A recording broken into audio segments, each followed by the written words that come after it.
Le grand dialogue. Sigika Foba. Le grand dialogue, l'émission de débat du studio Tamani sur votre radio. Sigika Foba. Le grand dialogue. VIH, SIDA, qu'en est-il de l'accès aux antirétroviraux? C'est le thème du grand dialogue de ce soir. Plus de 120 000 personnes vivent avec le sida au Mali, un chiffre alarmant selon les acteurs de lutte contre le sida.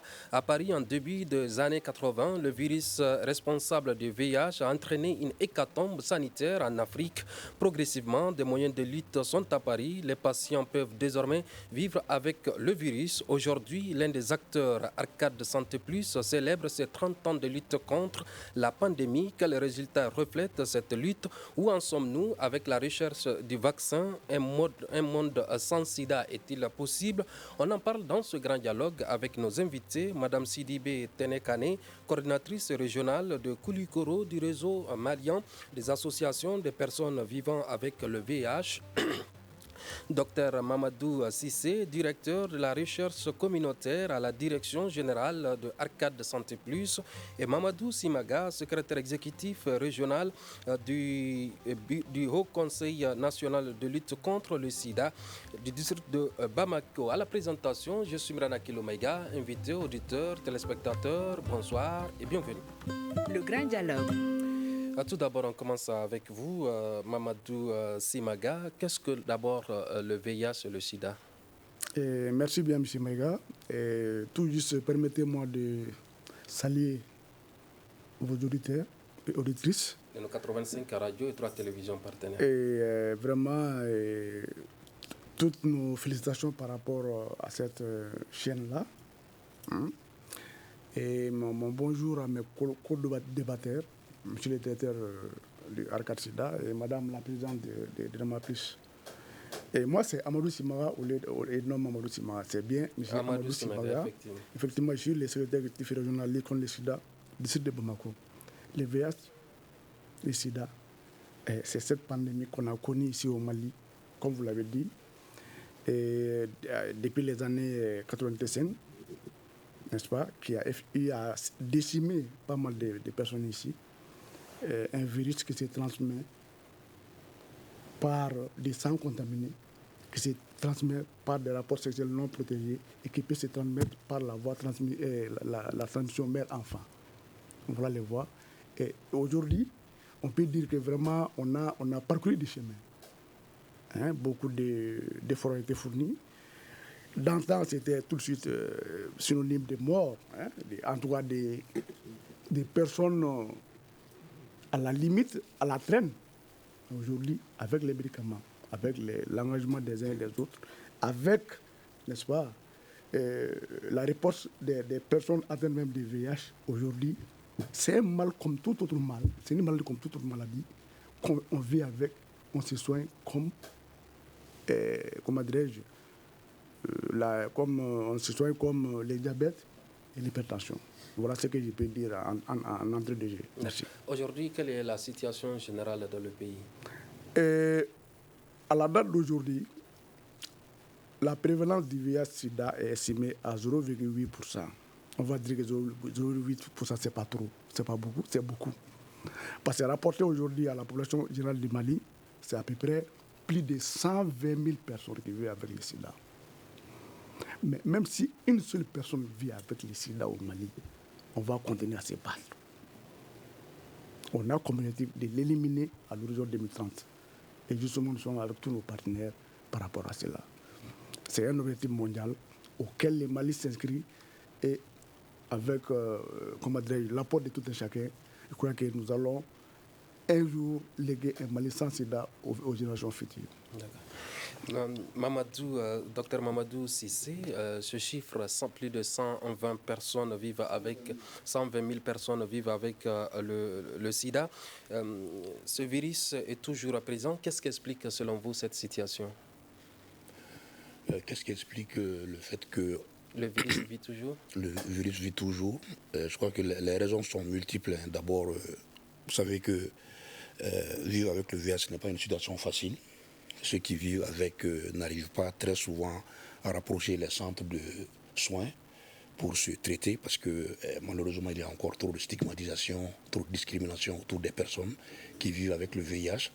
Donc ça explique en tout cas assez souvent le fait qu'on n'arrive pas en tout cas encore à éradiquer le virus, en tout cas là où on peut effectivement le trouver.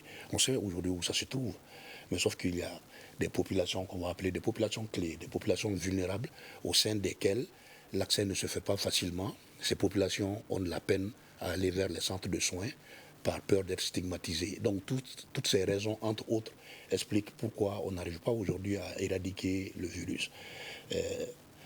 Vous savez, quand on parle d'incidence du virus, c'est-à-dire que la situation des nouvelles infections, on les trouve, oui, la prévalence, c'est-à-dire que le nombre de virus au sein de la population, au sein des populations dont je viens de parler tantôt, populations clés, populations vulnérables, c'est au sein de ces populations que la prévalence du VIH est la plus élevée.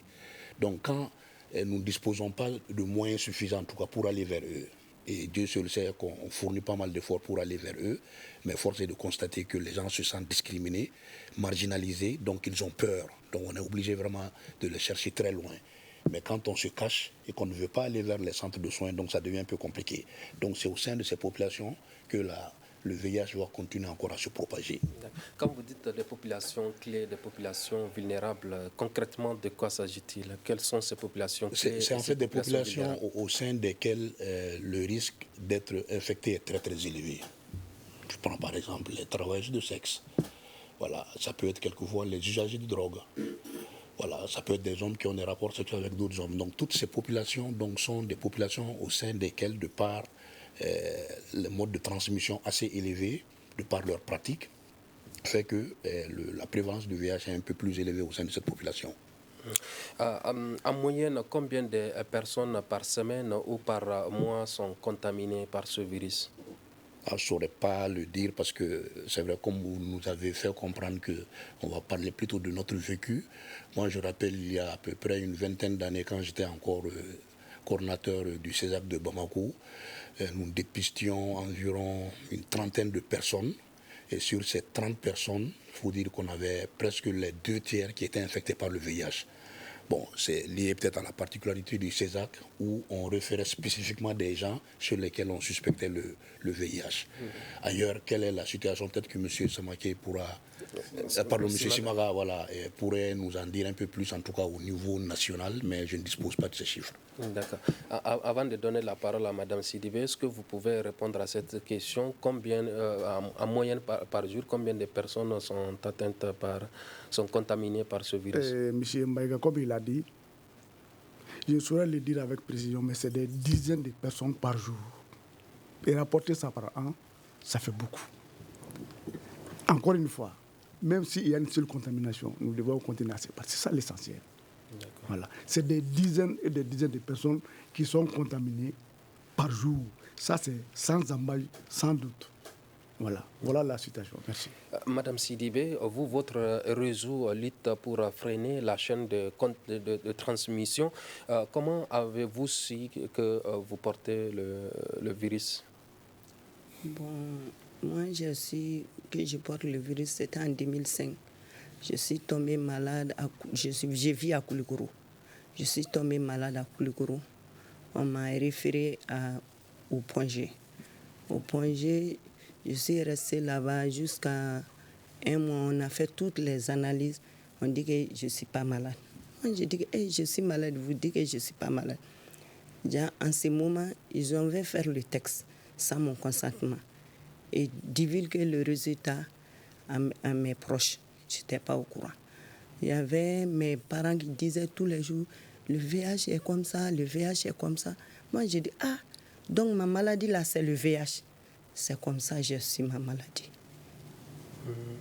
Donc, quelle a été, quand vous avez su, quelle a été votre réaction tout de suite face à cette nouvelle situation qui vous semble embarrassante à l'époque?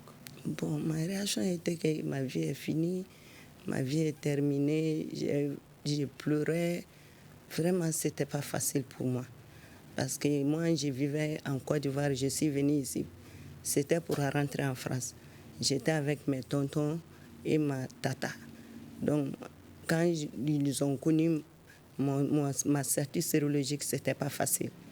Donc, c'était la discrimination totale. Donc, vraiment, je vivais le temps là, c'était pas facile, vraiment. Une discrimination de votre... Dans la famille même. Dans la famille. Oui. Et les entourages? Bon, les entourages, en ce moment, les entourages ne savaient pas d'abord. C'était dans la famille même. Mais aujourd'hui, comment vous vous comportez? Aujourd'hui, je suis fière de moi à cause d'Arcade Santé Plus. Bon, je suis rentrée dans l'association Yana Ndjigi en 2005. Quand je suis rentrée dans l'association, grâce à l'accompagnement des docteurs et l'association même, donc 2007, on m'a pris comme CPS. Donc, moi-même, je donnais des conseils aux gens qui venaient faire le dépistage. Donc, aujourd'hui, vraiment, je remercie Dieu à cause d'Arcade Santé et le RMA+.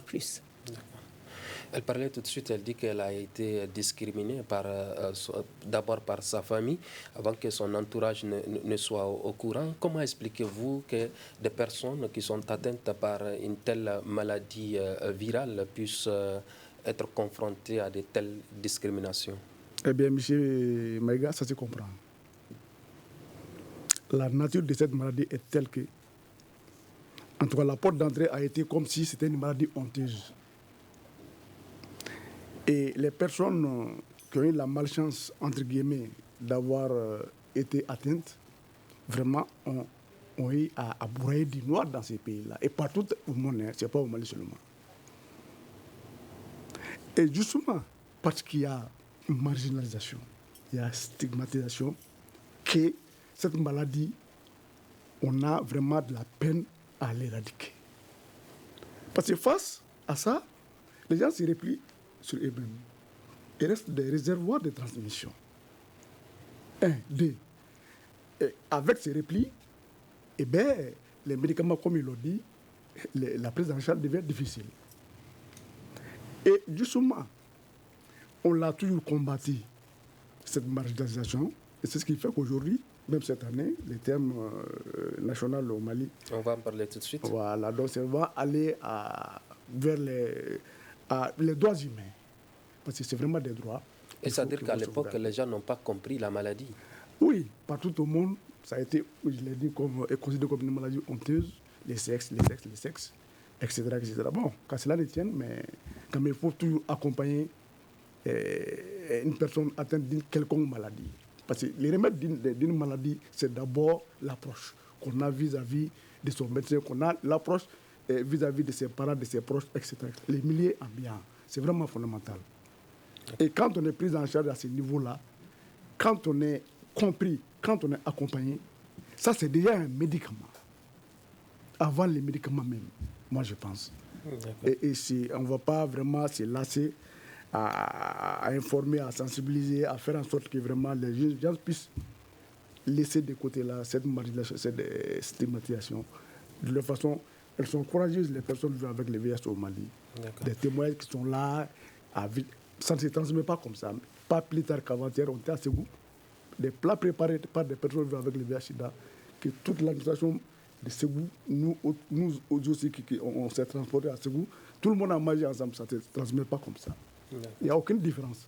Voilà, le mois de décembre est dédié d'ailleurs à la lutte contre le sida qui a été célébré le 2 décembre à Ségou sous le thème « Promouvoir les droits humains et contribuer à éliminer le sida ». Pourquoi le choix de ce thème?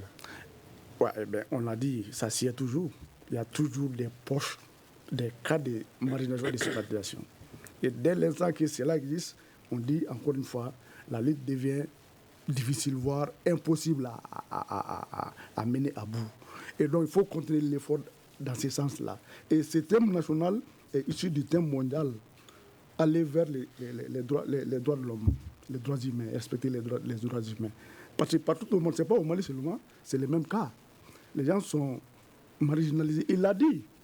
Aujourd'hui, la prévalence totale, c'est 0,8%, mais à aller auprès des professionnels de sexe, mais c'est tout là multiplié par 10, à aller auprès des hommes ayant du sexe avec d'autres hommes, et il y en a dans ces pays, et bien le taux est très très élevé.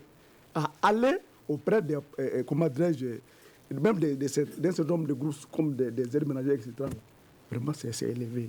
Et donc, voilà des groupes auxquels il faut accorder, on a toujours accordé l'importance et notre attention, qu'il faut continuer à encadrer, il faut continuer à accompagner pour que nous puissions vraiment aller au bout de cette maladie-là. Parce que c'est à ce niveau-là où le bas blesse.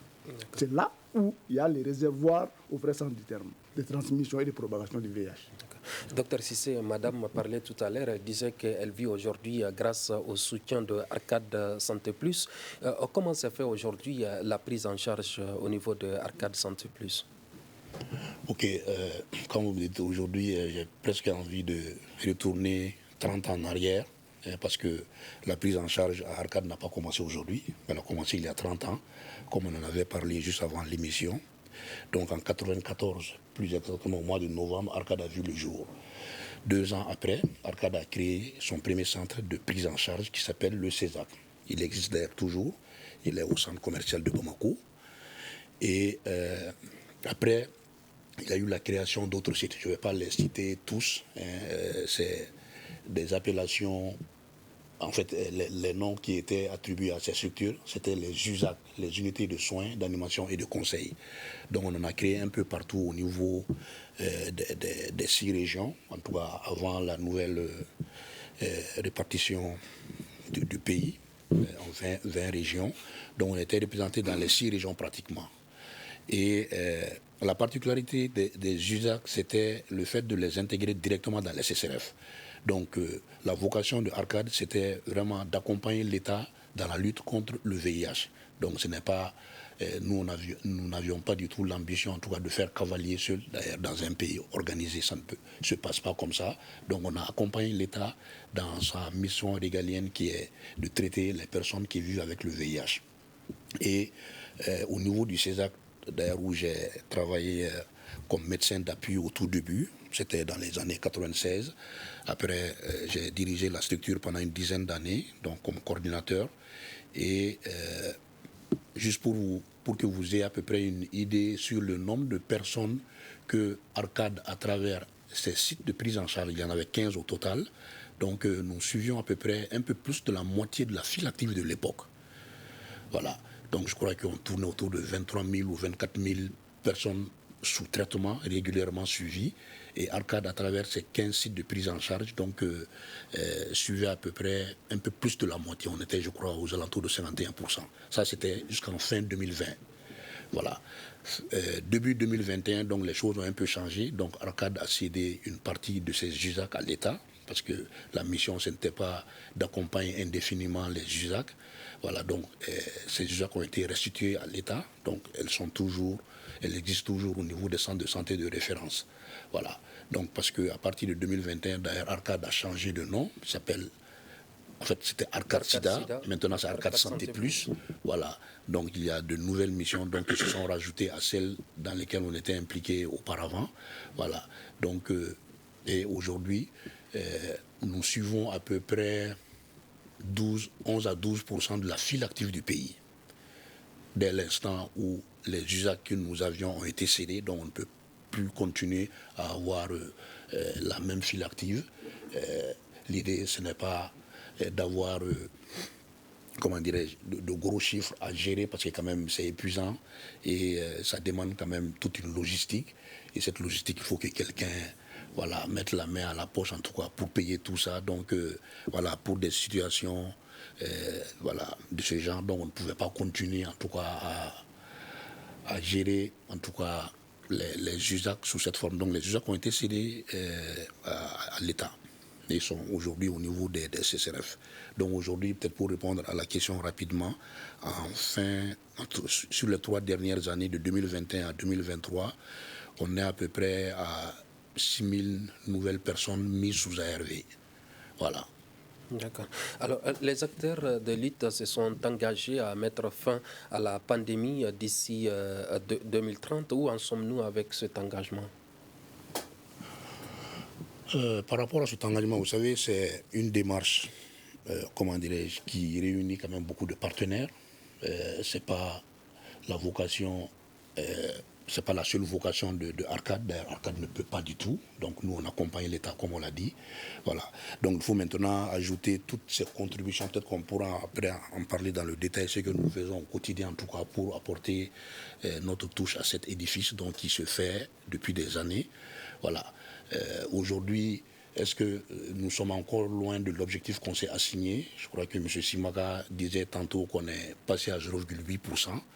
Mais sauf que peut-être il n'a pas dit ou peut-être que la question n'a pas été posée s'il y a eu une diminution de cette prévalence sur ces 30 dernières années ou les 40 dernières années depuis que le VIH existe. Si, ça a diminué. Ça a diminué parce que juste avant que je ne découvre que la prévalence tourne aujourd'hui autour de 0,8%, on était, je crois, à 1,3%, non? On est parti de 1,7 voilà. à 1,1 voilà. à 1,0. Donc la prévalence est en train de baisser, oui. Même si c'est vrai, il disait, et je suis tout à fait d'accord avec lui, qu'une personne infectée, ça fait toujours une personne de trop. Mais quand on regarde quand même la prévalence, on voit que c'est en train de baisser.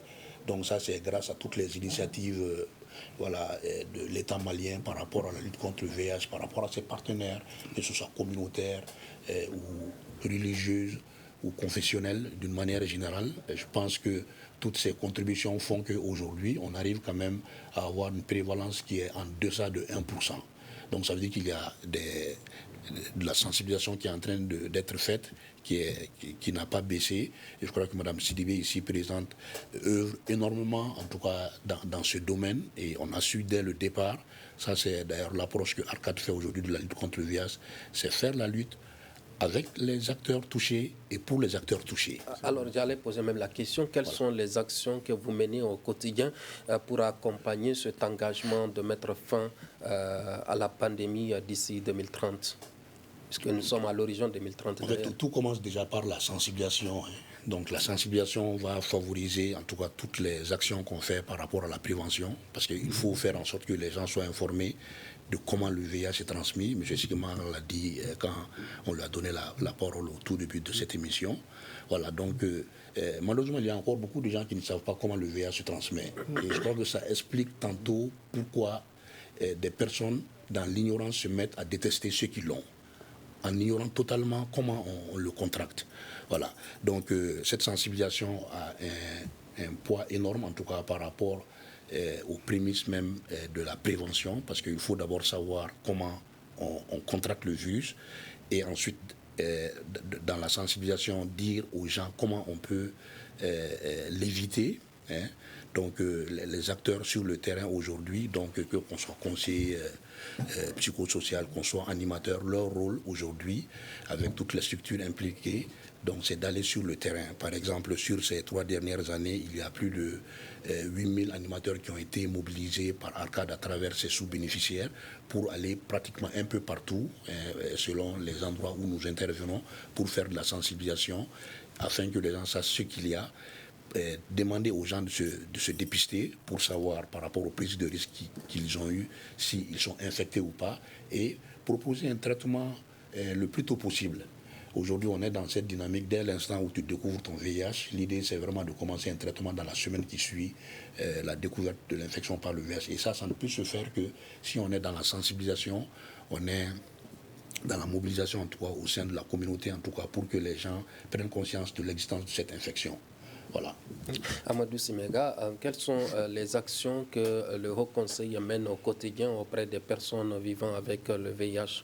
Merci bien. À prime abord, vous savez, c'est eux les acteurs. Et quel est le rôle que joue le Haut Conseil? Je viens. Nous sommes l'organe de coordination, de facilitation et d'appui conseil et de veille sur l'application de la politique nationale en matière de lutte contre le sida. Nous, c'est les faire faire. Quelle est la politique qui a été mise en place? Justement, depuis 2004, il y a eu une déclaration de politique de lutte contre le VIH-Sida qui a été déclinée à travers un certain nombre de décrets, à travers un certain nombre de programmes, de projets qui ont vu les jours.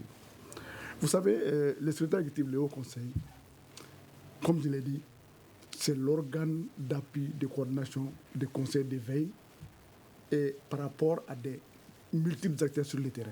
La lutte se veut multisectorielle, il l'a dit. C'est à chacun selon ses capacités. Tout et chacun est important. Même les gens pris individuellement. chacun doit apporter sa part de contribution à la lutte contre cette pandémie-là, à l'échelle individuelle, à l'échelle familiale, à l'échelle communautaire. Effectivement, il y a ce qu'on appelle des associatifs, des communautaires, des associations communautaires qui sont en train de se lutter, qui sont en train de lutter à l'image de Arcade Santé Plus, à l'image de Rema Plus, et d'autres, j'en passe. Chacun selon ses cibles. Parce que c'est en termes de cibles. En tant que structure, seul, on ne peut pas tout faire face à la panoplie des problèmes. Mais donc, on choisit un pan auquel on s'attaque. Arcade Sida s'attaque à un certain nombre disons, prend en charge un certain nombre de cibles pour aller à l'élimination du sida. Les hommes ayant du sexe avec d'autres hommes, je crois, les jeunes qui se droguent et qui se contaminent, entre autres, voilà des cibles de Arcade Sida. Vraiment plus en tant qu'association aussi, s'occupe de l'information, de la sensibilisation et des témoignages. Les secrétaires exécutifs, et en tant que structure de coordination au niveau national, décentralisée et déconcentrée au niveau des régions, vraiment, c'est vraiment la coordination, c'est faire en sorte que vraiment nous puissions aller dans le même sens pour vraiment mettre hors d'état de nuire le sida dans notre pays. Si je comprends bien, si quelqu'un qui a contracté le virus et qui s'approche du Haut Conseil national de lutte contre le sida sera automatiquement transféré soit dans une organisation non gouvernementale comme Arcade Santé Plus. Les Hauts Conseils, les secrétaires exécutifs n'est pas une structure de prise en charge. Je dis, c'est en termes d'instance de coordination. Les acteurs terrains sont là. C'est les associations. Il y a même les services, les USAC et autres, les CCRF. Et même dans un certain nombre de CESCOM, il y a aujourd'hui la prise en charge des VIH-Sida. C'est vraiment important, au niveau même des CESCOM. Donc, il y a beaucoup d'intervenants, une multitude. D'ailleurs, à la défaveur de l'amaigrissement des financements aujourd'hui, les associations et autres se comptent au bout du doigt parce que de plus en plus les financements se raréfient. Sinon, il y a une quinzaine d'années, vraiment, c'était tout un chacun, une multitude, des centaines d'associations et d'ONG qui étaient créées, vraiment, qui sont en train de lutter contre le sida.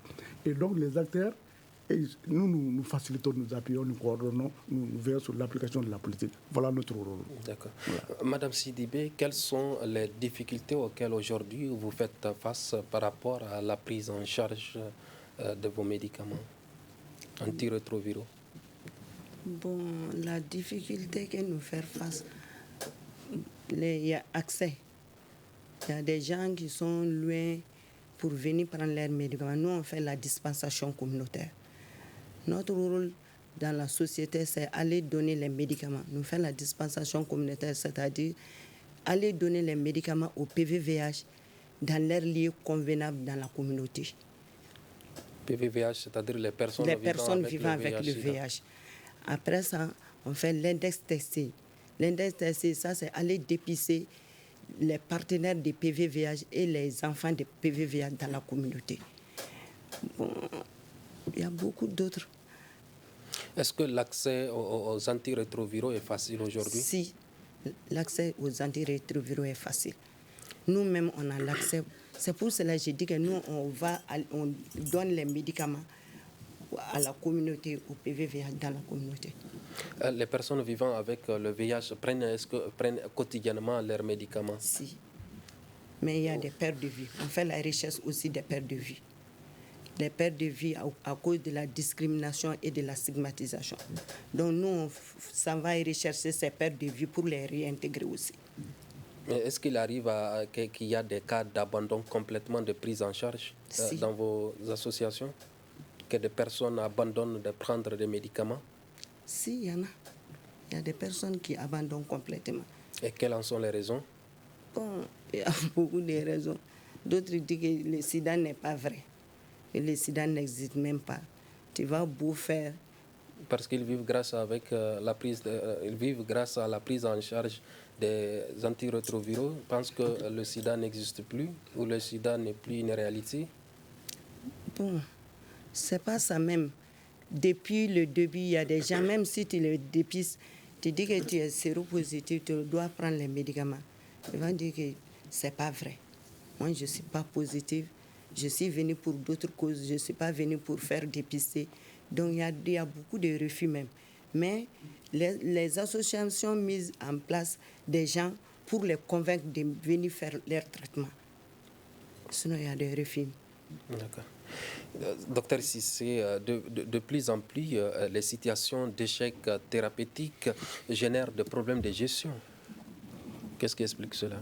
Peut-être avant de répondre à cette question, j'aimerais peut-être juste revenir sur les questions qui avaient été posées auparavant et qui pourraient peut-être même aider à comprendre la question qui vient de poser. Oui.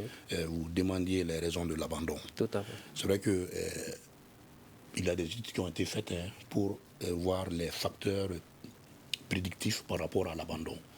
Et au tout début de mon intervention, j'ai cité la stigmatisation, la marginalisation.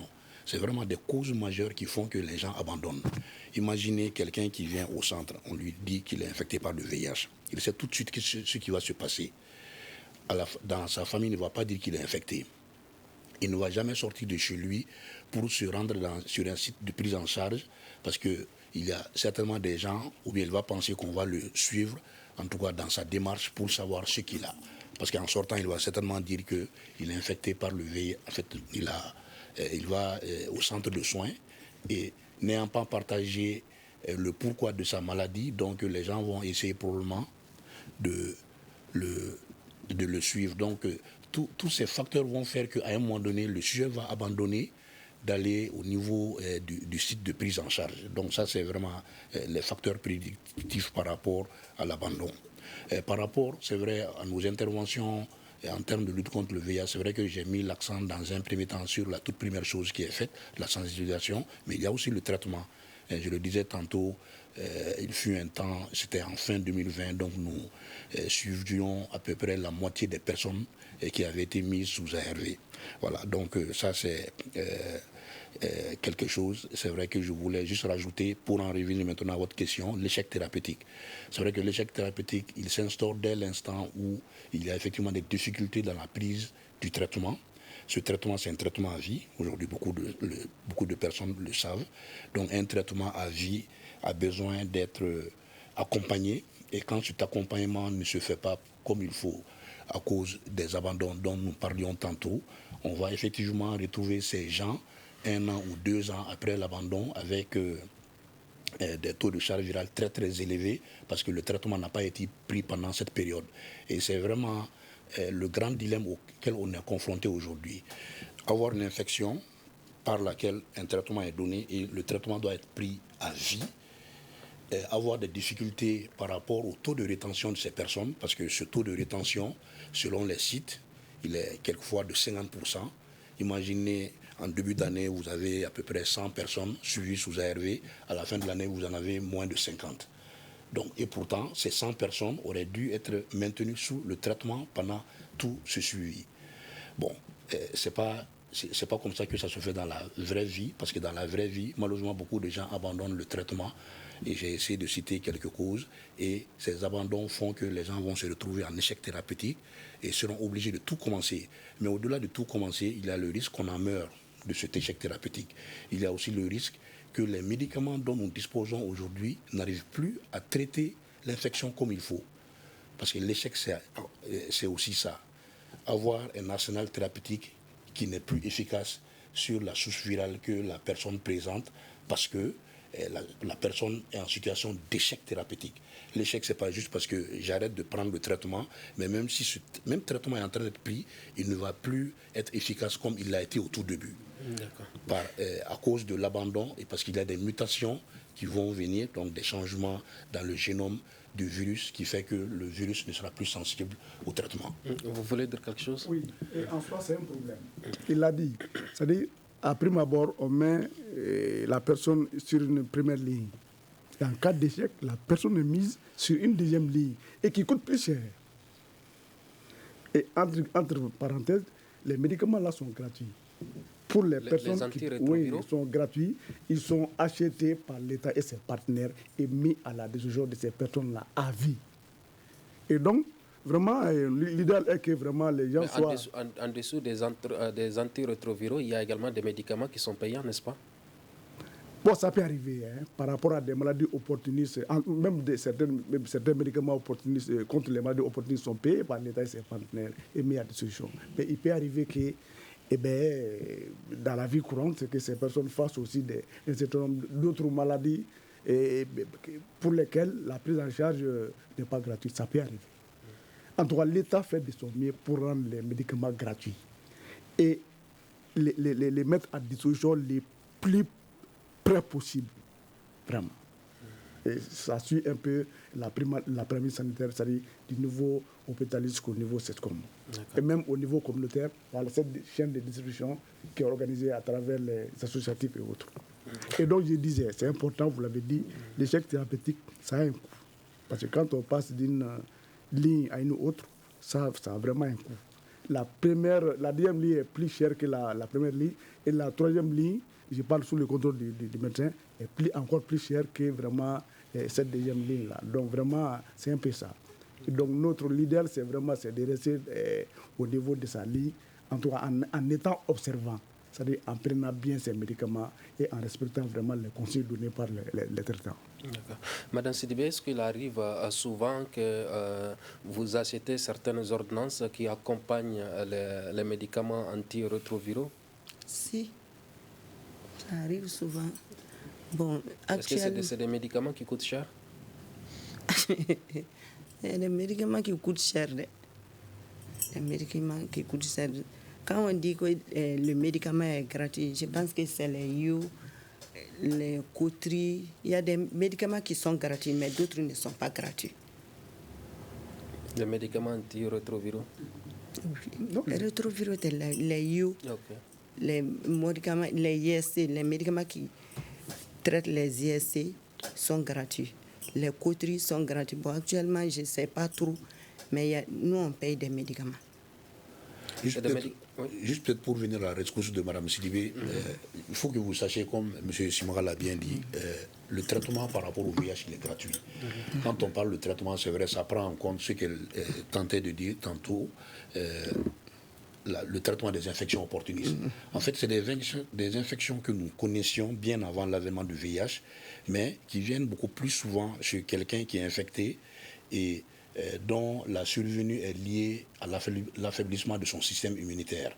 Toutes ces infections-là, on les a aujourd'hui répertoriées, on sait en termes de pourcentage comment ils surviennent, en tout cas sur les personnes vivant avec le VIH.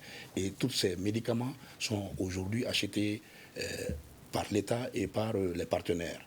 Donc ces médicaments-là rentrent effectivement dans la gestion des infections opportunistes. Ensuite, il y a les ARV eux-mêmes, donc, qui est le b.a.-ba même du traitement, donc, qui existe aussi et qui sont rendus disponibles de la même manière. Comme on l'a dit tantôt, l'infection par le VIH, c'est une infection à vie. Moi, je connais aujourd'hui des gens, ça fait presque une vingtaine d'années que je les connais. Donc, imaginez, en 20 ans de suivi, ils vont quelquefois se présenter avec d'autres infections qui n'ont rien à voir avec le VIH. Ça peut être le diabète, ça peut être l'hypertension, pour lesquels on ne va pas effectivement avoir de médicaments pour eux au niveau des sites de prise en charge. Pour ces infections, donc on appelle des comorbidités, donc ils vont malheureusement quelquefois devoir les acheter. Voilà. D'accord. C'est important. En quelques mots. C'est-à-dire, c'est encore une fois, les antirétroviraux sont bel et bien gratuits au Mali. Et ils sont dispensés à suffisance, en tout cas à souhait, vraiment malgré les difficultés que traversent les pays, avec l'appui, disons, avec l'engagement de l'État et ses partenaires. 1, 2, même les médicaments contre les maladies opportunistes et autres, là. Même là aussi, l'effort est fait. Pas plus tard que quelques mois, vraiment, le secrétaire exécutif sur le budget d'État a fourni toutes les régions du Mali en médicaments contre ces maladies opportunistes-là. Donc, vraiment, nous faisons de notre mieux et nous faisons tout ce qui est possible vraiment pour sauvegarder la vie des personnes vivant avec les vers. Et de plus en plus, ils vivent longtemps comme tous les autres. Voilà. Au niveau national, aujourd'hui, quelles sont les dispositions mises en place concernant la recherche du vaccin?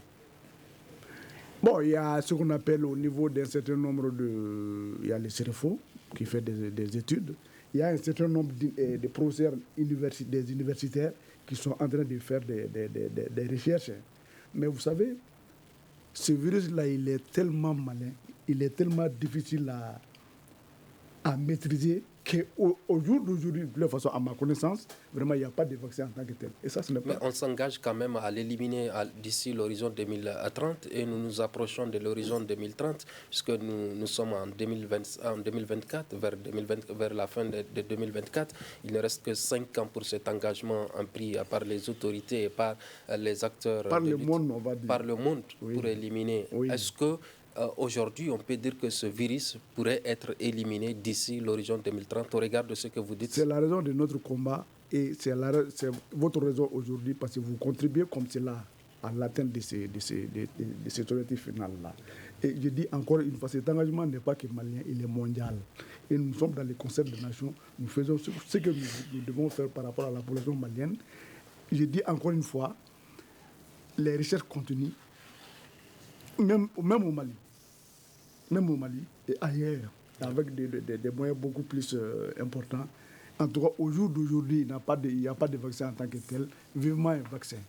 Mais d'ici là, ce que nous pouvons faire, c'est de faire en sorte que vraiment les nouvelles infections puissent être maîtrisées, stoppées. Nous puissions faire en sorte que les femmes qui donnent naissance à des enfants soient des enfants sains, même si la femme elle est séropositive. Aujourd'hui, la science est tellement développée que vraiment, ça, ce n'est plus un problème. Nous sommes en train de faire en sorte que vraiment, les jeunes qui se droguent, vraiment qu'ils soient accompagnés pour faire en sorte qu'ils ne se contaminent pas, etc. etc. D'accord. Et au même moment, parallèlement, les recherches scientifiques se poursuivent. D'accord. Que ce soit au Mali, que ce soit ailleurs. Merci. Docteur Cissé, comment y arriver à mettre fin à la pandémie quand on sait que la lutte contre le VIH est compliquée par le fait que cette pandémie cache une grande diversité de situations? Je pense qu'on avait commencé déjà à trouver des ébauches par rapport à quels moyens on va se donner en tout cas pour aller vers cette élimination. C'est vrai que vous parliez du vaccin. Je ne dis pas que le vaccin ne va pas jouer peut-être un rôle déterminant, mais aujourd'hui, ce matin, en tout cas quand on m'a parlé de cette mission, on a fait intervenir un de nos partenaires donc, sur les actualités thérapeutiques. Il fut un temps, le vaccin, on en parlait un peu, mais comme il l'a bien dit, son développement dans le contexte du VIH est un peu compliqué, parce que le VIH, comment dirais-je, ne garde pas la même apparence à chaque fois. Donc il est en perpétuelle mutation, qui fait que c'est un peu compliqué dans la recherche vaccinale, en tout cas, de lui trouver quelque chose pour l'empêcher de se multiplier. Aujourd'hui, les traitements les plus puissants vont faire en sorte qu'on va, sur un temps assez long, rendre les personnes indétectables par rapport au VIH. Et dès l'instant où ils sont indétectables, ils ne vont pas transmettre le VIH. Ça, c'est très important. Quelqu'un qui est traité correctement ne transmet pas le VIH. Il parlait de la transmission mère-enfant. C'est dans la même logique aujourd'hui que nous faisons en sorte que des enfants qui naissent de mères infectées ne sont pas infectés parce que le traitement a été donné en amont pour traiter les mamans et que les enfants ne soient pas infectés.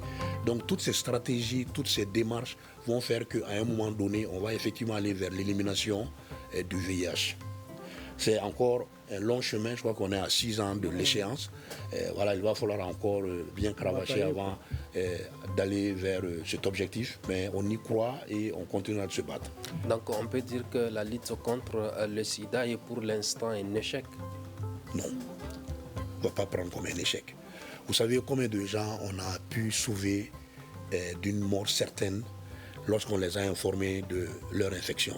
Ils n'auraient pas les traitements dont nous disposons aujourd'hui, ils seraient tous morts. Donc on ne peut pas, durant ces 40 dernières années, ça fait quand même 40 ans que le VIH existe. On va donner 30 secondes à madame, vous allez terminer. Madame, est-ce que vous avez l'impression qu'on pourra éliminer le sida d'ici l'horizon 2030? Oui, j'ai l'impression qu'on va éliminer le sida d'ici l'horizon 2030. Parce que ce que le docteur Cissé a dit tout de suite là, tu prends tes médicaments, chaque 6 mois, tu viens faire la charge virale. Si la charge virale est indétectable, tu ne peux plus transmettre le virus à quelqu'un d'autre. Donc avec ça, on va l'éliminer le VIH. Vous avez demandé la parole. J'ai demandé à M. Maïga, c'est plutôt une réussite, la lutte contre le VIH-Sida. C'était l'hécatombe il y a 20 ans, il y a 30 ans. Aujourd'hui, on en met, mais très peu. De toutes les façons, VIH ou pas, on met tout à chacun jour, d'une manière ou d'une autre. Mais les efforts sont tels. Aujourd'hui, ces personnes qui vivent avec le VIH-Sida sont en un bon point, M. Maïga. D'accord. Et donc, vraiment, effectivement, il y a des chemins à parcourir, mais les plus difficiles ont été faits. C'est ce que moi je pense. D'accord, merci beaucoup. Ainsi se referme cette édition qui parle du VIH-Sida. Qu'en est-il de l'accès aux antirétroviraux? Et nous étions avec Mme Sidibé Tenekane, coordinatrice régionale de Koulikoro du réseau malien des associations des personnes vivant avec le VIH, Herma+, Dr Mamadou Sissé, directeur de la recherche communautaire à la direction générale de Arcade Santé+, et Amadou Simaga, secrétaire exécutif et régional du Haut Conseil national de lutte contre le sida du district de Bamako. À la présentation, c'était Imrana Kilomaïga. Merci d'avoir suivi ce débat. À demain pour un autre débat.